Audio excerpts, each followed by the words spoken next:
नमस्कार, welcome to एडुस्थली।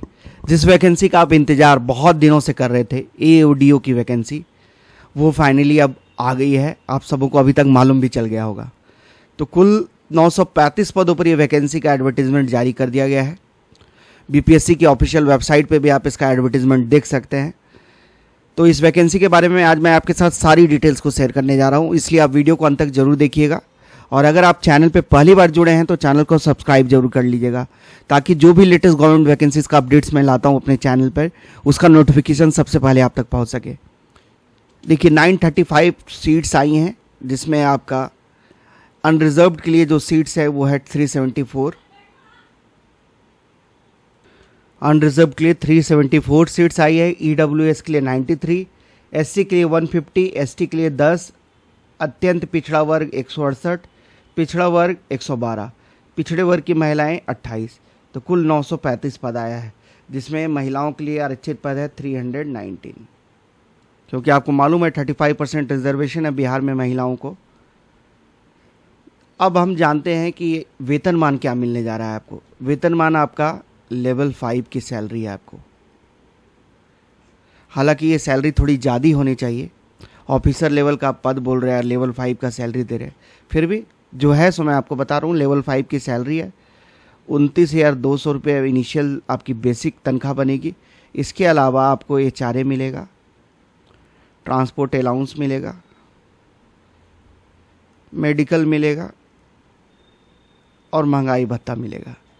ये सारी चीज़ें मिला के आपकी सैलरी लगभग 55 to 60,000 आपकी सैलरी ग्रॉस बनने जा रही है। 60,000, 55 प्लस ही बनेगी आपकी सैलरी। तो ये सैलरी का पता आपको चल गया। योग्यता आपको मालूम होना चाहिए कि कोई भी ग्रेजुएट इसमें अप्लाई कर सकता है, कोई स्पेशल क्वालिफिकेशन इसमें नहीं मांगा गया है। नॉर्मल अगर आपके पास ग्रेजुएशन की डिग्री है तो आप फॉर्म भरने के लिए एलिजिबल हैं। उम्र सीमा की बात की जाए तो आपका कट ऑफ डेट 1/8/2025 को माना गया है। कट ऑफ डेट आपका 1 अगस्त 2025 रखा गया है। इसमें जो न्यूनतम उम्र सीमा मांगी गई 21 वर्ष, ये सभी कैटेगरी के कैंडिडेट्स के लिए हैं। 21 ईयर्स मिनिमम एज लिमिट और अधिकतम एज लिमिट अगर अनरिजर्व्ड मेल हैं तो 37 ईयर। पिछड़ा वर्ग, अत्यंत पिछड़ा वर्ग के पुरुष और महिलाओं के लिए एवं अनारक्षित महिला के लिए 40 वर्ष, मतलब BC and extremely backward caste, चाहे वो मेल हो या फीमेल या अनरिजर्व्ड फीमेल हो, तो मैक्सिमम एज लिमिट उनके लिए 40 ईयर्स है। और schedule caste and schedule tribe male and female, उनके लिए अपर एज लिमिट 42 साल रखी गई है। और जो पहले से बिहार सरकार में काम कर रहे हैं, सरकारी नौकरी में 3 वर्षों की नियमित सेवा उन्होंने पूरी कर रखी है, तो उनको 5 वर्षों की छूट देने का प्रावधान है। जो एक सर्विसमैन है उनको भी अपर एज लिमिट में 3 सालों की छूट देने का प्रावधान है। अब देखिए चयन प्रक्रिया जो सबसे इम्पॉर्टेंट है इसमें। देखिए एक ही एग्ज़ाम होगा आपका, इसमें इंटरव्यू भी नहीं है। मिनिमम क्वालिफाइंग मार्क्स भी रख दिया गया है। अनरिजर्व के लिए 40%, पिछड़ा वर्ग के उम्मीदवारों के लिए 36.5%, एक्सट्रीमली बैकवर्ड कास्ट के 34%, SC ST and disabled candidates के लिए 32%। तो इससे कोई लेना देना नहीं है, आप इससे ज़्यादा लाइएगा तभी मेरिट लिस्ट में आपका स्थान आएगा। तो देखिए आप पेपर का पैटर्न आपका ये रहेगा। सामान्य भाषा में आपका हिंदी और अंग्रेजी, हिंदी अंग्रेज 70 मार्क्स का रहेगा हिंदी आपका, और 30 मार्क्स का रहेगा अंग्रेजी। मतलब टोटल मिला के 100 क्वेश्चन, 2 घंटे का समय मिलेगा, कुल अंक 100। 30% मार्क्स आपको लाने होंगे उसमें, मिनिमम क्वालिफाइंग मार्क्स। तो इस 30 का 30% मार्क्स लाना पड़ेगा, 70 का 30% मार्क्स लाना पड़ेगा। मतलब दोनों में सेक्शनल आपको क्वालिफाई करना होगा। लेकिन मेरिट लिस्ट में बनाने में ये पेपर का जो मार्क्स है वो आपका काउंट नहीं किया जाएगा। उसके बाद समान अध्ययन, इसमें 2 घंटे का समय मिलेगा, 100 प्रश्न देखने को मिलेगी, 100 नंबर का टोटल वेटेज है ये। फिर जनरल एप्टीट्यूड 100 क्वेश्चंस, 100 नंबर का, हर एक क्वेश्चन 1 नंबर का, 2 घंटे का समय अवधि इसमें भी मिलेगी आपको।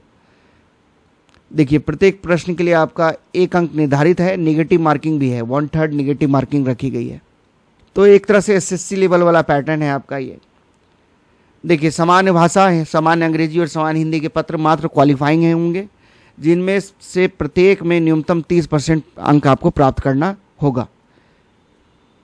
तो ये क्लियर रहिएगा, दोनों में आपको 30% मार्क्स लाना है, समान अंग्रेजी में भी और समान हिंदी में भी, तभी आपके बाकी पेपर से एवुलेट होंगे। पाठ्यक्रम अब देख लीजिए, सामान्य भाषा, इसमें बेसिकली जो समान हिंदी है आपका ना, कंप्रीहेंशन, प्रेसी, ऑब्जेक्टिव बेसिकली पेपर है, ग्रामर से सवाल रहेगा आपका। जो नॉर्मल अगर आप पढ़े लिखे हैं, ग्रेजुएट कैंडिडेट हैं, तो आप आसानी से ये पेपर क्वालिफाई कर जाइएगा, ऐसा उम्मीद की जाती है। हिंदी मीडियम के अगर आप छात्र हैं तो थोड़ा अंग्रेजी में आप ध्यान रखिएगा। समान अध्ययन में हिस्ट्री, ज्योग्राफी, पॉलिटी, इकोनॉमिक्स, ये सारी चीज़ें से आपका क्वेश्चन देखने को मिलेगा। History, economics, polity, geography and Bihar special से भी प्रश्न रहेंगे। आप Bihar special, history, geography, culture, ये सारा चीज़ से आपको प्रश्न देखने को मिलेगा। मतलब बिहार स्पेसिफिक क्वेश्चन भी लगभग 15 से 20 रहेगा। इसमें आप मान के चलिए कि बिहार स्पेसिफिक क्वेश्चंस आपको 20 से 25 प्रश्न जरूर देखने को मिलेंगे। फिर जनरल एप्टीट्यूड में आपका रीजनिंग है, मैथ्स है, ठीक है, तो वर्बल, नॉन वर्बल, रीजनिंग और मैथमेटिकल एप्टीट्यूड के भी सवाल इसमें देखने को मिलेंगे।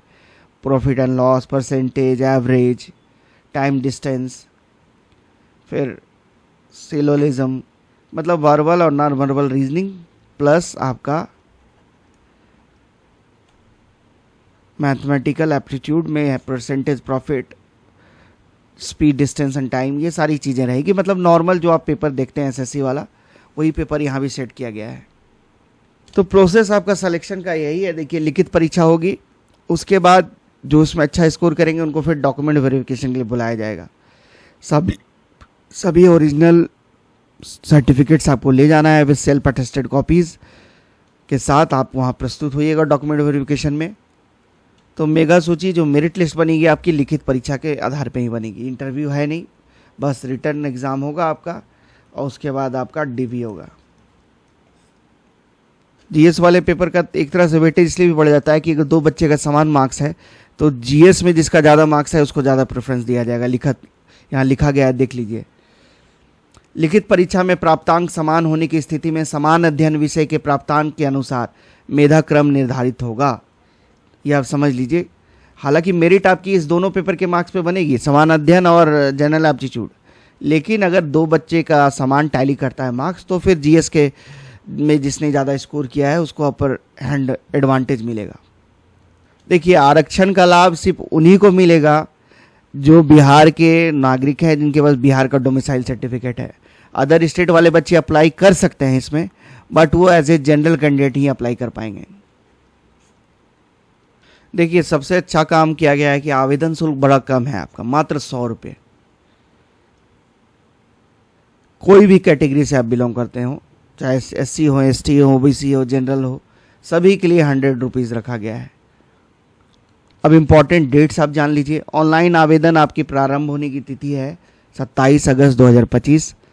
आवेदन करने की अंतिम तिथि 26 सितंबर 2025 रखी गई है। लगभग 1 महीने का समय आपको मिल रहा है। देखिए, कोई भी डॉक्यूमेंट आपको आयोग भेजने की ज़रूरत नहीं है, सिर्फ ऑनलाइन आवेदन आप करिए। कोई आपको हार्ड कॉपी में प्रिंट आउट करके डॉक्यूमेंट्स को बीपीएससी को भेजने की ज़रूरत नहीं है। जो भी निर्देश है ऑनलाइन आवेदन भरने का, वो आपको बीपीएससी की ऑफिशियल वेबसाइट पे मिल जाएगी। अभी नहीं, लिंक खुला है, 27 तारीख से आप ऑनलाइन अप्लाई कर पाइएगा। फिर से बता दूं, 26 सितंबर आपका लास्ट डेट है। तो बेसिक डिटेल्स इस वैकेंसी के बारे में यही था। एओडी की वैकेंसी जिसका आप इंतज़ार कर रहे थे। मेन काम होगा आपका स्कूल्स का निरीक्षण, जो प्राइमरी और मिडिल स्कूल्स हैं उसका आप निरीक्षण करिएगा, मॉनिटरिंग करिएगा, टीचर्स का अटेंडेंस देखिएगा, मिड डे मील स्कीम अच्छे से चल रही है कि नहीं चल रही है, इन सब का आप निरीक्षण कीजिएगा। एक एडीओ पे 5 या 10 पंचायतों का प्रभार आपको दिया जाएगा। तो 10 पंचायत में जितना भी लगभग स्कूल्स है सभी की आपको देख रेख, मॉनिटरिंग, सुपरविज़न एंड इंस्पेक्शन, यही काम है आपका, बस इंस्पेक्शन एंड सुपरविज़न। देखिए, भले ही सैलरी कम हो लेकिन ये पद जो है आपका रेपुटेशन का पद है और इसमें प्रमोशन के भी आपके चांसेस हैं। तो आप एक समाज में रिस्पेक्ट कमांड करेंगे और अच्छी खासी सैलरी भी है और प्रमोशन के भी चांसेस हैं। तो इसलिए आप अच्छे से इसको तैयारी करें, अभी से आप लग जाएं। फाइनली डेट्स आ गई है। बिहार में नौकरियों का दौर आपको देख रहे हैं चल रहा है, इलेक्शन ईयर है इसलिए, तो आप अच्छे से तैयारी में जुट जाएं। अगर अभी भी आपको कुछ कमेंट में पूछ सकते हैं, कोई सवाल अगर आपके मन में घूम रहा है या कोई डाउट है तो वीडियो को देखने के लिए मैं आप सबों को धन्यवाद देता हूं। जय हिंद, जय भारत।